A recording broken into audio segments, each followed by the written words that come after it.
அடுத்தவங்க புருஷனோட தொடர்புல இருக்கிற சில பெண்களுக்கான பதிவு தான் இது.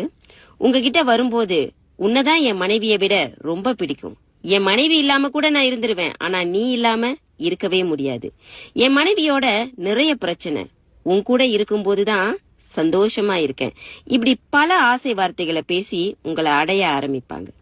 ஆனா சில நாட்களுக்கு பிறகு உங்களையும் அவங்க மனைவியையும் ஒப்பிட்டு பார்க்க ஆரம்பிப்பாங்க. என் மனைவி கட்டோழுக்கமானவ, ஆனா இவ நடத்த கெட்டவ அப்படிங்கறத மனசுல பதிய ஆரம்பிப்பாங்க. அதன் பிறகு கொஞ்சம் கொஞ்சமா உங்களை ஒதுக்க ஆரம்பிப்பாங்க. கோவத்துல நீங்க போய் கேட்கும் போதுதான் அவங்க மனசுல உள்ளது அப்படியே வெளியே வரும். நீ ஒரு நடத்த கெட்டவ, விபச்சாரி அப்படின்னு. தனியா வாழ்ந்தாலும் தன்மானத்தோட வாழ கத்துக்குங்க. அடுத்தவங்க காரி துப்புற அளவுக்கு நிலைமைய கொண்டு வந்துடாதீங்க.